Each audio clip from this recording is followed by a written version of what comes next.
Welcome, Jan. Thank you so much for joining me and coming to have this chat. Of course. Thanks for having me. Yeah, well, you have been in Earth Hunters Academy for a number of years now, or a handful of years. And I would love to hear just kind of some of your background and, what led you on your spiritual journey to wanting to work with the land. Yes. Well, I have most of my experiences with humans. So I started as a massage therapist and then discovered maybe 12, 15 years ago that I was interested in energy, how it worked, how it resonated, those kind of things. And so started being curious about energy work. And so that was the way that I kind of went. I've always loved nature. That's my go-to place. I love being outside. I love the ocean. It's my happy place. It brings me back to grounding and peace. It brings me back to balance. So I love the outdoors, either the mountains or the beach, and I'm a happy camper. Um, but that journey was going on. I work with humans mostly in cancer patients and veterans. I work with a group called Kansas City Healing Project that does free work with those categories, with those people, and love it. And the way I kind of got interested in where you are is I was visiting my mom every week. She was in her 90s at that point, and I would go out for the whole weekend, and I had an hour to spend each way. And I really had not been into podcasts, but I was into portals. I was curious about portals. And so I Googled and found your podcast, and it's just like, okay, this is my Friday and Sunday, going to and from my mom's house. And so just found that I was curious, like you're curious. You seem to be curious about all the things that I was curious about. Your interest resonated with me. You just seem to be a happy healer, of the earth and tuned into people. I loved it because each of the things that you were interested, it turned out that resonated with me so much and just made me happy to listen. I love it, and thank you for listening. And was Yeah. there something that was happening or that you came across with regards to portals that struck your interest in that?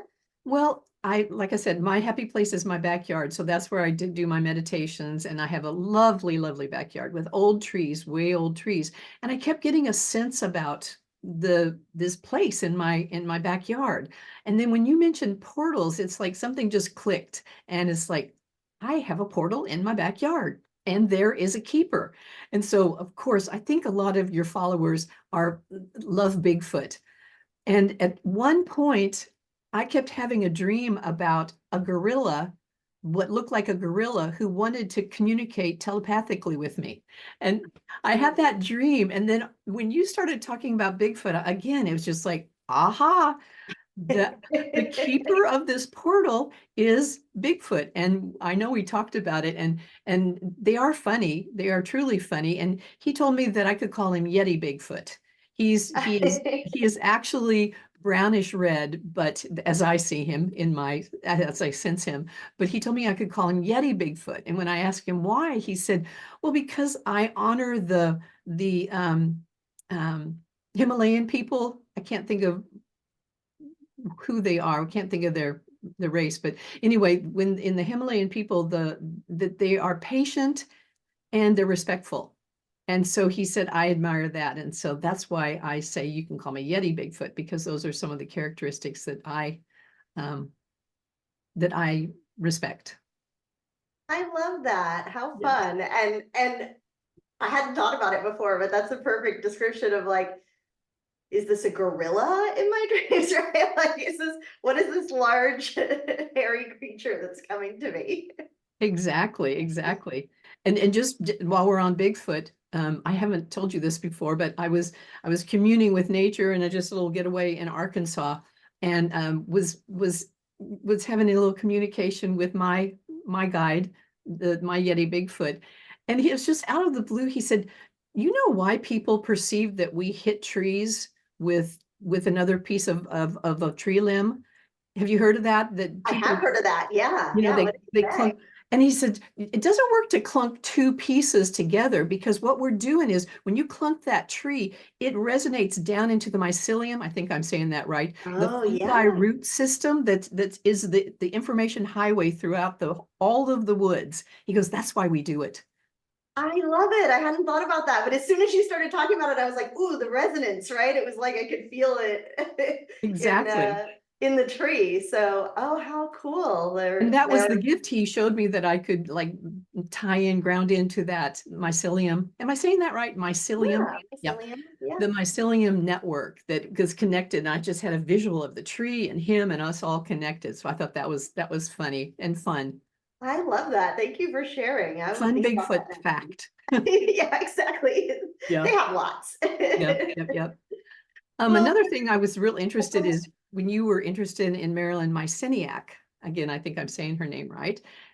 That really opened up a lot of energetic, interesting pathways for me. It's just fun to be curious about all of that.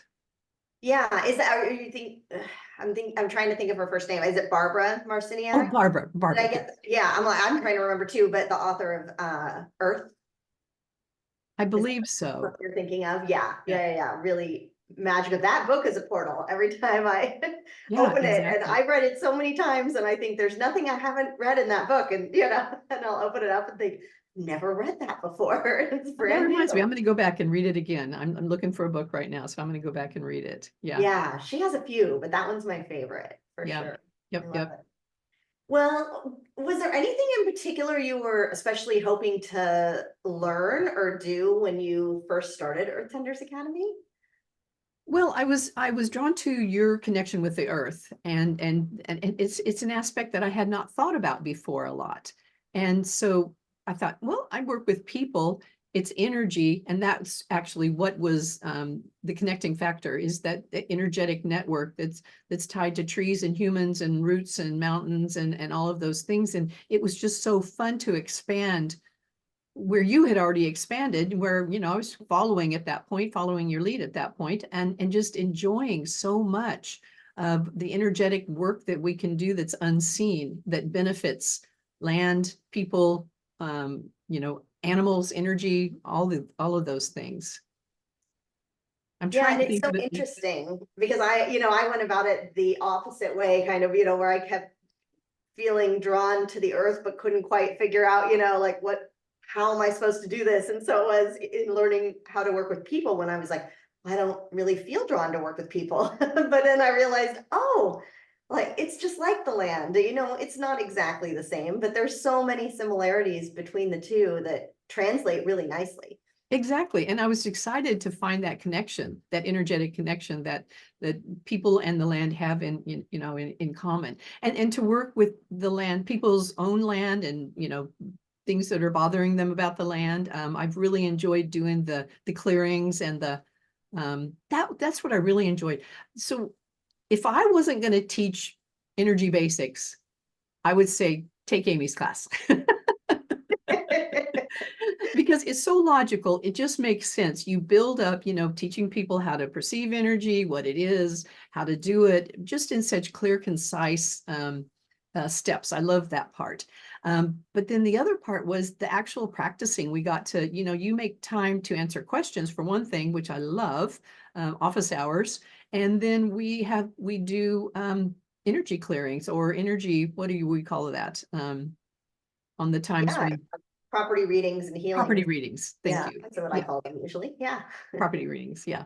And although I'm probably never going to do that as my main gig, I really enjoy tuning in to the different energy levels and the spirits of the land and all of those wonderful things. An appreciation for water. And I've had it before. I knew that it communicated and connected with me, but you just kind of helped give me verbiage for it, language, language for it. I love that. Yeah. And did you have any like specific skills or things, tools or anything that you kind of picked up in the course that you're still using or that you especially enjoyed? Opening portals. And Oh, yeah. so I actually have 3 on my property right now. I have about I have about a half an acre, but it's like I said, it's in the city, but it's old growth trees. And so, I have three different areas and to be introduced to extra dimensionals, which that's what Bigfoot is. And it's just opened my energetic mind to so many opportunities. One is I have a portal with Syrian energy. And crazily enough, as a metaphor, maybe, I don't know how to even express this, but I see that energy as community, a collective consciousness. And I have a set of guides that are bees that come and envelop me, and show me what it's like to be connected energetically as they are, that they can just respond to each other's needs, or, they do happy dances. They lead each other to honey. They take someone to a mate. They dance, and they've just really shown me what that is. And so that's like attached to one of the portals. Yeti Bigfoot is attached to another wonderful portal in my backyard. And then I have one with timelines. That was a really interesting concept that you introduced me to, timelines. And so there's a portal that's connected with timelines, and it's a guide. Her name is, I can call her Aurora. And so that's just interesting. I love that. And I love that you're working with it on the land where you live so that you can Mhm. have that opportunity to engage those different groups of beings in different ways and learn from them. Yeah. And, to be able to talk about it in a group that where people aren't going to think you're crazy. I So love it. So a quick story about that, the portal with the timeline, Aurora. So I had winter damage. The ice had broken off a high branch. These two trees, it's hilarious because they wrap around each other and then they go out like this. So it's the shape of a V, but they've wrapped first. And so this main tree I sense her, that's just kind of the living one. So I had ice damage and I had tree guys come out, and they were just supposed to clip off a couple of branches. And I didn't get out there in time. They thought they were doing me a favor and they cut it back so much. It was like my heart hurt. They oh, had clipped Aurora's portal back, and it's like it hurt me. I cried for days. And I say this because it sounds a little crazy, but I got to see how energetic beings react to this. It's like I was all emotional, but she said, I'm still here. It's still my presence. It's still me. I have roots. And I just kept hoping, please grow back. Please grow back. I'm so sorry I let this happen. And she did, like the spring, she has these sprouting branches and limbs and stuff. And it's just a concept I would not have even thought um, to engage with at all. it really is remarkable. And I think that's even part of it, right? I think we can sometimes get into our head about, am I making this up? Is this all my imagination? Whatever. And then, but things like this happen, or these conversations that you have that you just think, I didn't know that. I couldn't have made that up out of thin air. It wasn't in my imagination to come up with that. And so it's Yes, really I wouldn't have even had the language to make it up. right, right. And there's just so much wisdom, and every being it has a different approach and a different perspective and different things to learn from. And it is really remarkable to see, I do think that as humans we do a lot of hand wringing and worrying, and it's not like there aren't things that greatly affect these nature spirits or spirits of the land or whatnot, but they take things in so much stride compared to compared to us so much, and really have a completely different perspective on and I think also on the time and the amount of time they have to be here or be engaged differently, and it's just always remarkable to me what they have to share. It's so true, just so very true. Yep. Yep. She really modeled what it's like to be eternal and have that connection with energy and not just circumstances and things that happen, good or bad. Yeah, yeah, I love that. Well, any other, situations you can think of things that you have engaged with or done as a result of working with the land? Well, Yeah, because it's helped me working with humans too. Because one of the things you have taught is when we know that something is going to happen in the land, if it's going to change, to give our friends warning. Like if we know that a tree has to come down, to have a little chat with it and Right. connect energetically and give them a little warning. There's going to be changes. It's going to be okay. Thank you for your service, basically. And I'm going to be right here and thank you. And I've actually been able to use that with humans as well. Um, as far as, Point. someone has a hip replacement, and for Right. them to be able to say, okay, hip, there's going to be changes. Don't be afraid. This is for everyone's best interest. And so I'm just giving you a little warning. I've chosen the best doctor, but there's going to be some changes, and it just really seems to help. I really hadn't thought about that before, but it's such a good point of, the even the ecosystem within our own body, right, is sometimes shocked. Well, I mean, I think oftentimes, right, with Yeah. things that are come as a surprise. And so if we do know ahead of time that something's coming, to be able to share that information would be, yeah, probably just put us at ease greatly. It really does. And I mentioned that I work with a lot of cancer patients, so it's not a huge jump to realize that how many women have to have mastectomies, and for them to be able to connect with that emotion and the energetic part of that, to have their say, have their, share their feelings, and, a sense of goodbye, grief, and joy and love, just to let a body part know that it's so loved, just like a tree, just like the roots, just, something's going to be, a property line's going to be changed. Here's a Right. little heads up. I love that. Thank you for sharing that. Of course. Well, share a little bit about what's next for you. What do you have coming up, and what other projects are you working on now?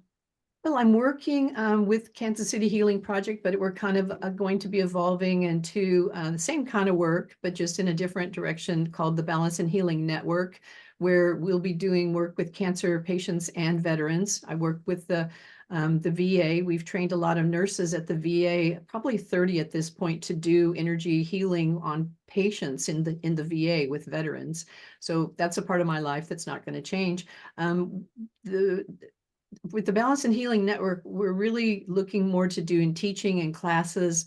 I feel like I do a lot of healings, connecting with people's energies, allowing them to heal themselves, but for them to learn how to hang on to that, to breathe and ground, and just with some basic tools for the tool belt. That's kind of where my interest is going, is teaching people to be able to use the tools that they have available to them, so they can get through life's upheavals or joys or anxiety, different things like that. Because you don't just whip out the tool belt and without knowing how to use the tool when you get into the mess. It's best to have a working knowledge of that, so that, when anxiety comes, you think, I have breathing in my tool belt. I can breathe. I can relax my jaw and relax my shoulders and come to balance.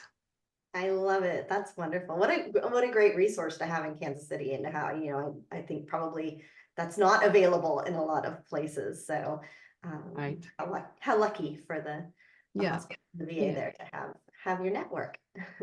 Yeah. And to also the network part is to bring in other healers and modalities. One of them that we have share in common that we both love is the harmonic egg. And Oh yeah. I have a friend who owns that place. Psychologists. I'd love to find healers of the land who are doing that in Kansas City, but just to have it as a resource for people who are, peaked, where their interest is peaked with the energetic workings. Wonderful. Well, now that you've kind of gone through the course and done this work for a while and engaged in some of the community aspects, I mean, what type of person would you encourage to come join us? Who do you think would most enjoy this? Well, anyone who's curious. Um, it's such a logical progression, and just not only the teachings, the different coursework, but the backup, the community. Um, Gosh, just anyone who's curious, and who isn't. This is a low risk way to just pursue, curiosity. whatever you seem to be interested in. If this is piquing an interest, at least go to the website and, see what it's about. I really loved that the courses were laid out in a way that built on the previous lesson, logic and then experience. You have lots of resources, meditations, lots of things that people can actually practice and put into use. So I would just say, if you're not having fun, see what you're curious about. And I hope it's energy, because I mean, the sky's the limit. We're talking portals, harmonic eggs, Bigfoot, Tesla, We do have a lot of fun, don't we? mountains, trees. Yeah. I love just our office hours call, which you come to often, is always such a fun hour for me, because I never know what you all are going to come to talk about and ask about, and it is different every time and always so fun. And you're right, it's just such a great opportunity to talk about all these things with all the people who don't think it's weird or don't get bored and don't, No that are judgment, for just as sure. interested in it as you are. Yep. And I love the question that, and maybe there's people listening who this will resonate with, but as you kind of came on, it's like, we talked about this a minute. Am I making this up? Am I making this up? Because there's usually a new person who asks that same question. You always have such a lovely answer, that this is just a different level, and just go with it, trust yourself. And so, that's a person who maybe is thinking about this stuff, and they're questioning, is this real? Am I making this up? And you just have usually such a kind answer, and logical steps. Yes. Well, I always say that if you think you're not getting something, then make it up, because when you make up a story, or you make up or you imagine what it might be, you're tapped into the energy. You just are. Yes. And so most likely, and then that's why we compare and share notes, with each other after these readings, because you'll find that even if you had to make it up because you thought nothing was coming to you, you'll find that what you made up was really similar to what other people got. So, and Exactly. that's when you start saying, maybe there's something to this. Maybe I'm not making it up.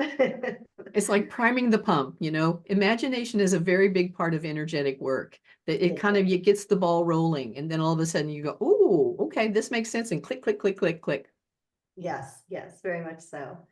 Well, thank you so much for your time today and for sharing with us. So I just love having you in the community. And yeah, for anybody who's interested in learning more, you can find all the details at earthtendersacademy.com. Thanks so much, Jan. Yes, thank you. Good to talk to you. Where's my stop record button? There it is.